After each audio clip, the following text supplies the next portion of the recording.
po dëshirojmë që ta shohim një djalë dhe një vajzë intelektual dhe intelektuale, po dëshirojmë të bëjnë një jetë paqësore dhe të pastërt, dhe po dëshirojmë që të kemi një ambient të qetë, e qetësia është ku është pastërtia, qetësia vjen pas rregullit dhe precizitetit, qetësia dhe lumturia është që të jemi të kënaqur me ato që i kemi dhe t'i konsiderojmë më të bukurat dhe më të mirat ato që i kemi, e jo t'i shohmi tek të tjerët, gjërat më të mira janë tek tjerët, më të bukura janë tek tjerët, sepse kjo është cytje e shejtanit edhe i nivelit të olt imanor dhe intelektual të personalitetit të individit, që mos të vetë kënaqet me ato që i posedon, mirë po gjithmonë të shiqan të tjerët se ato që po i posedojnë janë më të mira dhe më me vlerë.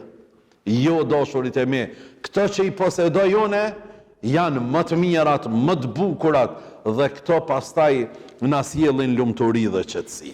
Të dashurit e mi, i kemi 4-5 thirrje që Zoti Dhul Gjelali ban në Kuranin fam madh, që gjithmonë thret o bit e Ademit. Janë thirrje shumë të mëdha dhe kanë mesazh shumë të mirë, që neve na hyn punë për sot dhe për jetën tonë. Thirrja e parë është e përmendur 5 herë në Kur'an.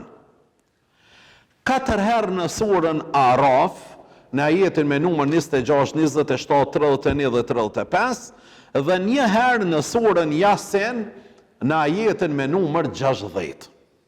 Preferoj vetën e këshilloj vetën edhe juve, që pas gjumas kaptinën Araf dhe kaptinën Yasin ta lexojmë me përkthim. Kjo e bën surën Araf qendër të thirrjes, ku thret o bijtë e Ademit, sepse ajo paraqet skenën e një njeriut që sa ka dal prej xhenetit. Hazreti Ademin a.s. Zoti e nxjerri nga xheneti. Dhe atë që ka me ndjek tash biri i Ademit masi del prej xhenetit. Provën toksore me përmasat e saj shoqërore dhe fetare.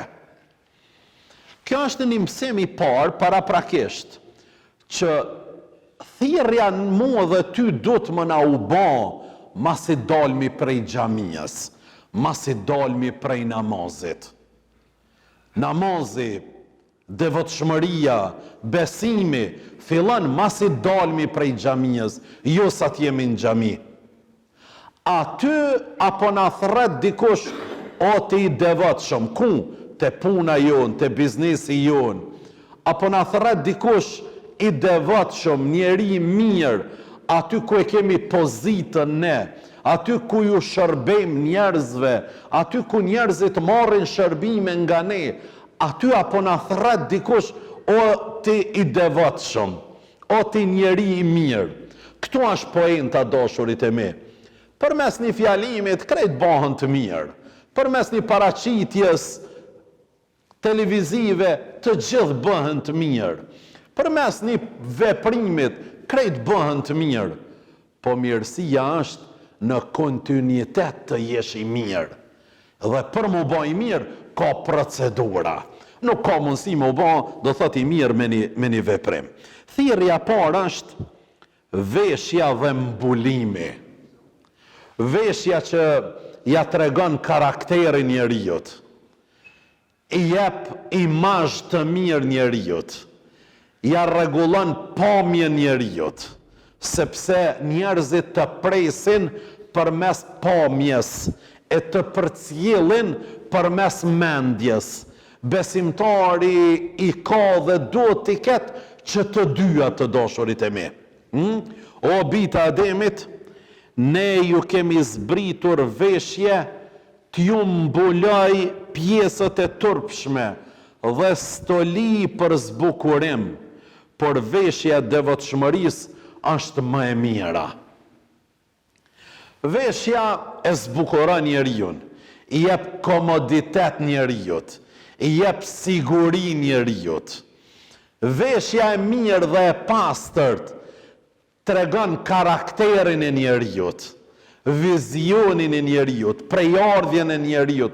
Ka shumë mesazhe që ngërthejnë përmes veshjes. Alla, unë jam modest, një veshje hiç modeste. Jo, modestia, devotshmëria është në zemra. Nuk është, do thot, në pamje dhe në dukje. Kjo është thirrje e formimit civilizues. Besimtar, me veshje tregon i civilizim tonin. Pas ardhjes së njeriut në këtë botë, veshja është simbol i dinitetit dhe organizimit shoqëror. Veshja ta tregon identitetin tanë. Kjo është madhore, nuk guxojmë ta anashkalojmë, dhe i organizimit shoqëror. Shoqëria përmes veshjes krijon një imazh dhe një organizim krejt do të thotë tjetër, duke treguar nevojën për mbulimin e trupit, fizikit dhe moralit. Sa është problematike madhe veshja. E para, na për shtëpijat e tona na kemi problem me fëmijët e tonë. Nuk shkojnë me të njëjtat rroba në shkollë 2 ditë rreshtas, apo 1 javë. Arsyeja se po më thojnë shokët e shoqët, a me të njëjtin dokse erdhe edhe sot? Me të njëjtat trenerka apo farmerka erdhe edhe sot? Kjo është gabim që nxjerr në pa formimin e shoqërisë. Familja do të flet fëmijëve të tyre në për shtëpia, që mos të bullizojnë, mos të flasin, mirë po ta vlerësojnë pamjen, dukjen e çdo kujt. Pa marrë parasysh, vetëm të jenë të pastërta. Vetëm të jenë të pastërta.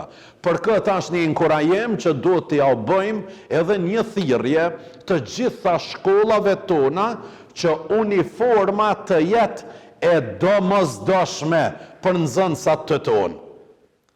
Që të jenë të njëjtë, sepse në këtë kohën moderne apo postmoderne që ka laramanin e shtresat e shoqërisë, po vrehet në për shkolla, kështu që le të jetë uniforma që i bën njëjtë të gjithë nxënësit.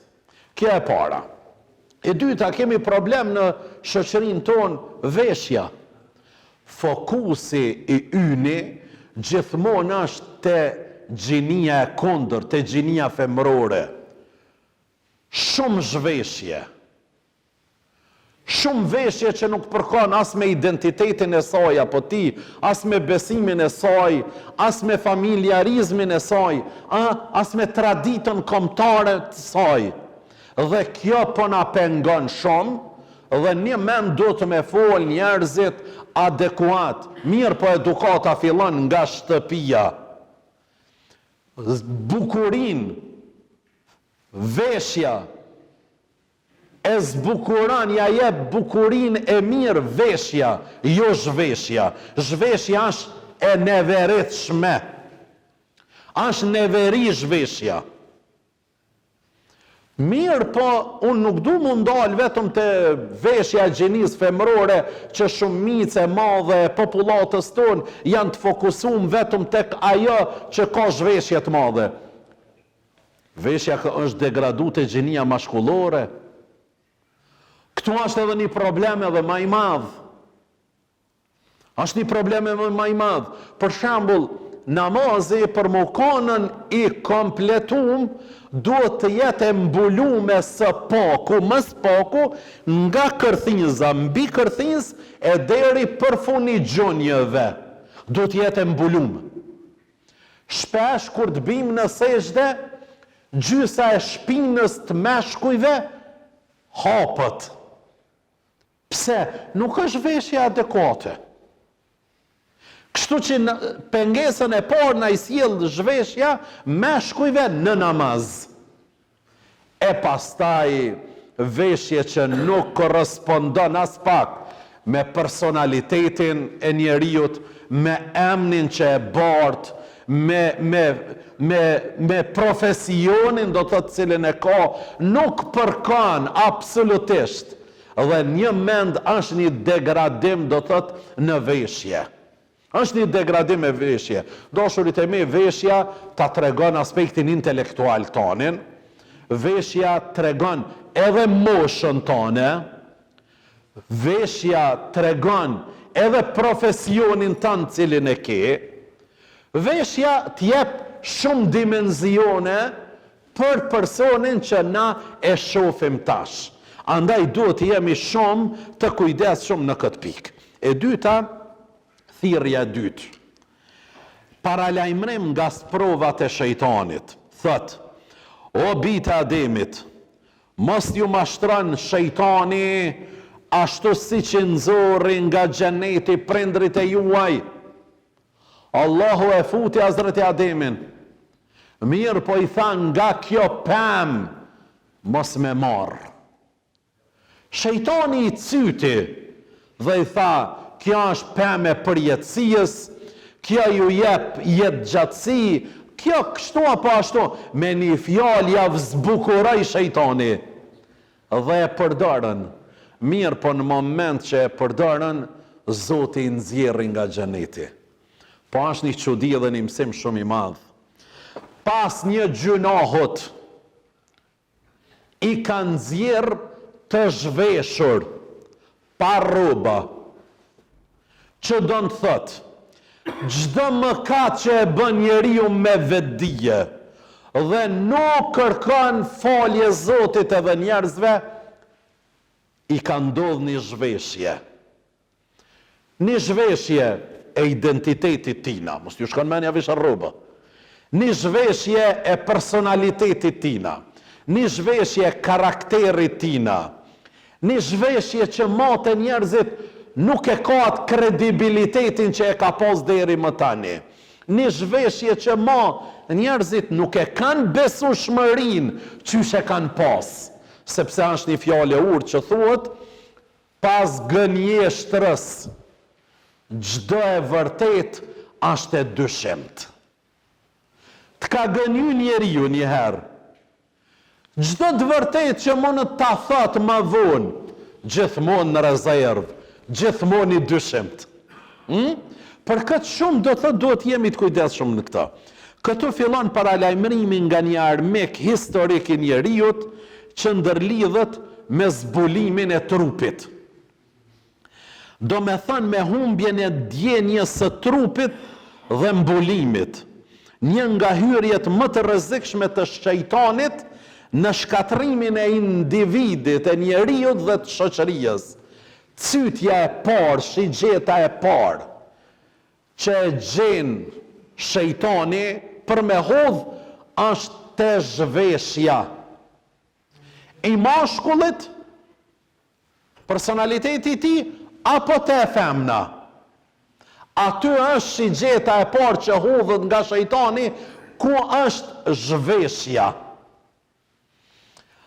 Është një problematik që përna ndodhe dhe neve fetarve.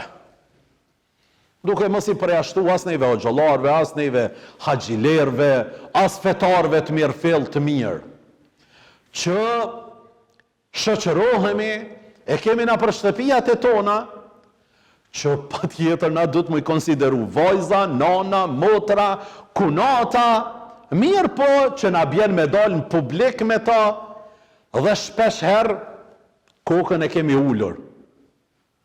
Për këtë, ato vajza, ato motra, ato bashkëshorte, ato kunata, do t'jenë ma të kujdesshëm pak, me rujtë reputacionin e ati që e ka në shtëpi. Me rujtë reputacionin e ati që e ka në shtëpi. Duhet me pas një konsiderat, do thot shumë të madhe. Thirrja tretë, zbukurimi dhe adhurimi. Dashurit e mi, kjo feja është më të dhonë shije mërbur. më thonë pamje të mirë, dukje të mirë. Ky besim është me i lënë shije dikujna. Në pamje mas pari. E pastaj do thot edhe në veprim. Thot Zoti, o bita Ademit, zbukurohuni, merrni zbukurimin tuaj, pran çdo vend adhurimi, sa herë që të ngritesh për me fal namaz në shtëpi, apo merr rrugën për të shkuar në xhami, në mesxhit, rregullohu, pastrohu, veshu bukur, duku bukur. A dini pse? Ku ki me shku? E kam filan takimin me filan kryetarin, me filan ministrin, kam takim me këtë, për punë, me menaxherin, me atë. Në rregull. Hajde, kujna i ti dalë për para me ka ketë takim me Rabbul Aleminin. E a i thot, o, krijesat e mia, veshoni bukur, dukuni bukur, para çdo namazi, para çdo rrugtimi që po shkoni ju në xhami, veshoni bukur. E kur e jep Zoti mesazhin në çdo herë kur shkoni në xhami apo vend falje, mu vesh bukur, ato ta dhon mesazhin, e musliman, mos del prej shtëpisë para se me vërtetu thonjen e Muhammed Mustafas, cila është me shiqu vetën pas qyre. Me shiqu vetën pas qyre, dhe me thonë doan që na i ka mësu Muhammed Mustafaja, e madhi Allah, qysh na i ke rregullu fizikun ton, rregullon edhe të mbrëmshmen ton. O Zot sa madhështore. Qysh na i ke rregullu dukjen ton, pamjen të jashtmen ton, rregullon edhe të mbrëmshmen ton. Këtu kalohet nga veshja individuale të zbukurimi shoqëror në vendet bashkimit. Jep shije kur qëndrosh pranë dikujt që është i veshur bukur, që ka pastërti, pedantri dhe ka aromë të mirë. Vallai ta kana me u falë afër tina. E merr vlerën namazi jam edhe yti kur të falesh para dikujt që ka pastërti. Para dikujt që nuk ka pastërti. Ja nismi me njëherë të ful kesh për imamin. E zgati pak namazin. O burra nuk i ka fajet imami. I ka fajet qaj që e ki afër. Pse se ka më të duk që e ka bo një orë, për shkak atina që nuk ka aromë apo veshje, apo ndeje që ti dhe une mujna me undien do thot rahat.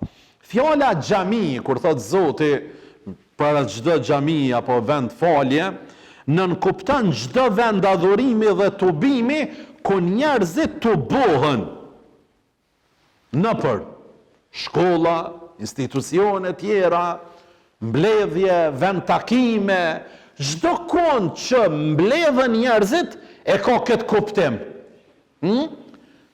Hajde po shkojmë që të në mbledhje në lagje kish, në mbledhje. Qizmët, këtë ple, aty trishton, aty kur të vjen. Po hajtë se këto më njojnë mua na një, unë falë që po e zbres në këtë gjumë, po e kam fjallën për më mirë kuptu. O, dashurit e me, edhe që aty ku të shkojsh në lagjet tonën, apo në market tonin kur dalsh, apo me një që KMF që e ki në ndërë të shpijës, pastroho, veshu mirë. Kom pas një gjemat lira me ti pas shpirti, i ndjeri një njeri shumë i mirë, po smundja e rëndoj dhe qëndroj në spital bukur gjatë. E në spitalet e tona, hala nuk po ka banja për pastrim. Që është absurde do thot mos me pas, me nejt personi aty një javë, 2 javë, 10 dite, edhe mos me u pastru, kja nuk është normale. Edhe nuk u përmirësoj ke gjendja atina, e marrin djemt dhe e qojnë në Shkup. Mirë, po kur e shtinë në spital në Shkup, i shkon mjekja. A i më thaj kja, tha jo, nuk e kontrolloj. Mas pari shko pastrohu, pastaj hajde të kontrolloj. Sa ato me urgjencë kanë qu atje. Jo, mas pari urgjencë këtina, është me u pastru. Pastrimi është shëndet, dashurit e mi. Unë nuk muj me i kuptuën ata mjek që na flasin neve për pastërti, për preventivat nga më të ndryshme, kurse në spital nuk ka banjo me u pastru pacienti. Kja nuk muj me kuptu, kur që sheq.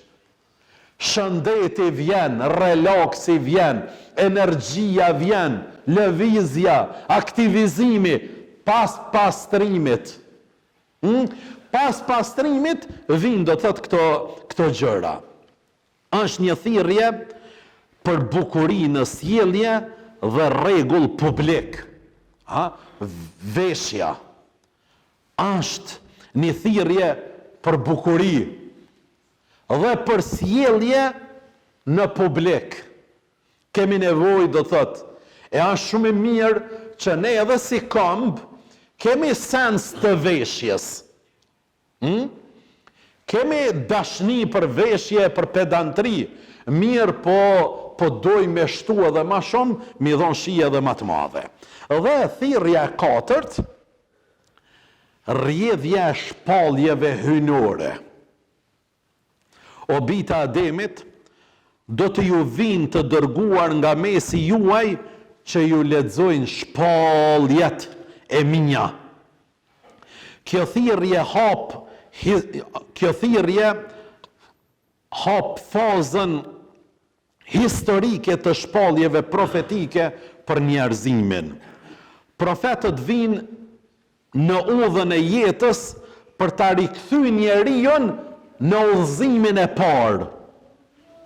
Dhe mbyllet ajeti, kush ruhet dhe përmirëson veten, do të ketë frikë dhe nuk do të trishtohet.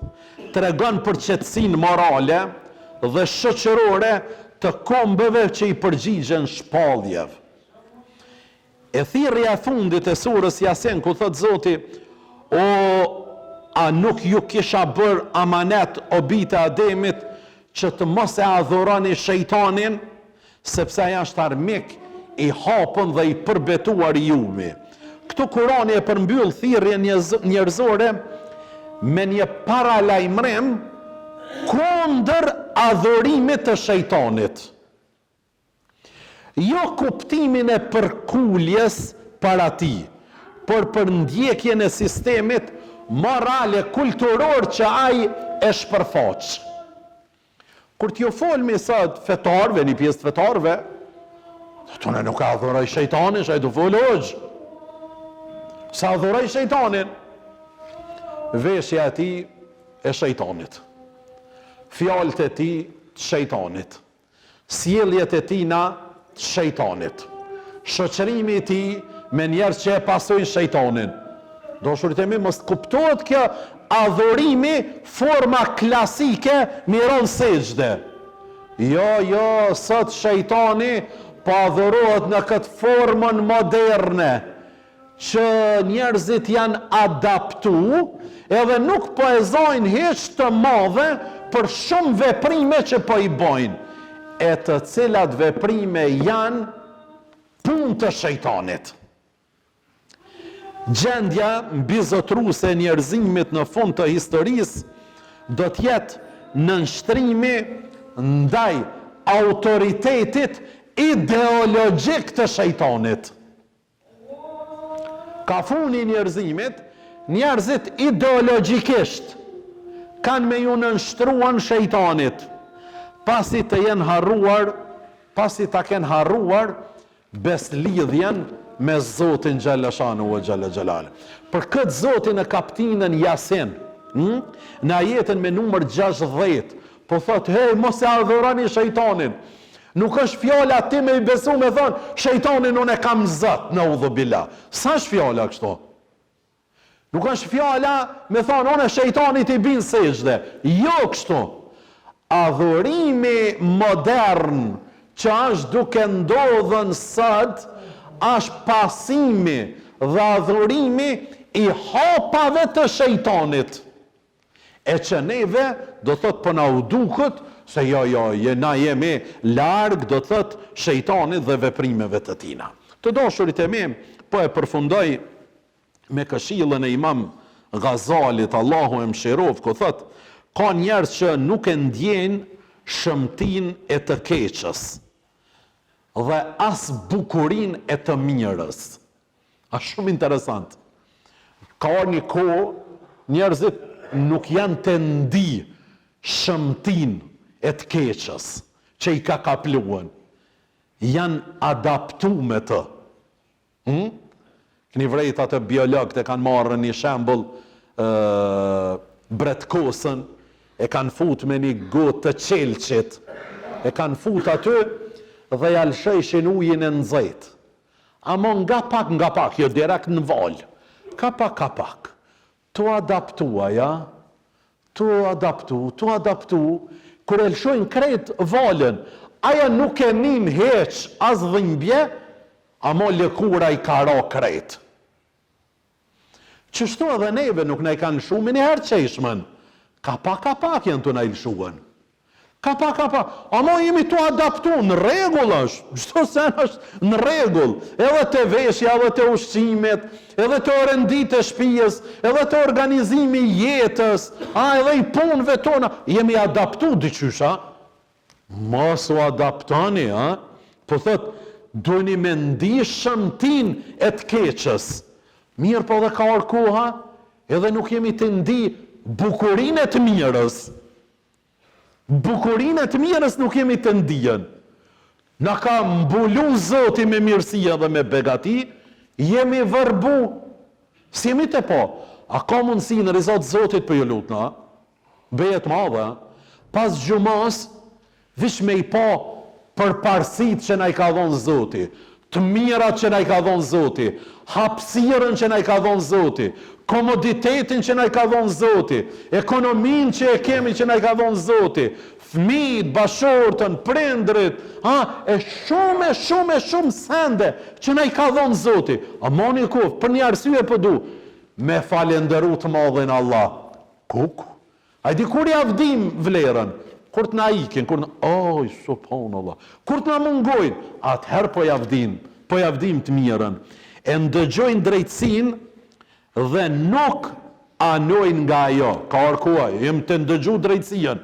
Sa të dosh drejtsin dikush? I fol për mirë o burë. Nuk të pasan, nuk të ndëgjan, dalëve regjien. Ja rej shpinën, thot, e kanë ranu pak, po bravo be, qështu do të më konë bre, i moderum do të më konë, qështë be i moderum që të qanë drejtën gjehnema, sa shkja modernizem, o doshurit e mi, të tillët, e shikojnë zullumin dhe nuk neveritën prej tina, qfar kohë, subhanallah, e she pa drejtësien, e she zullumin, thot shqyqër musëm ka prej, po vlon tanë, drejtën gjenem shkoftaj, sa është problem. More këto, problemi madha, të tillët janë njerëz që u kanë vdekun zemrat e tyve. E inshallah Allahu nuk na i vdes zemrat e tona. Allahu na përdor për hajër dhe për të mirë, walhamdulillahi rabbil alamin.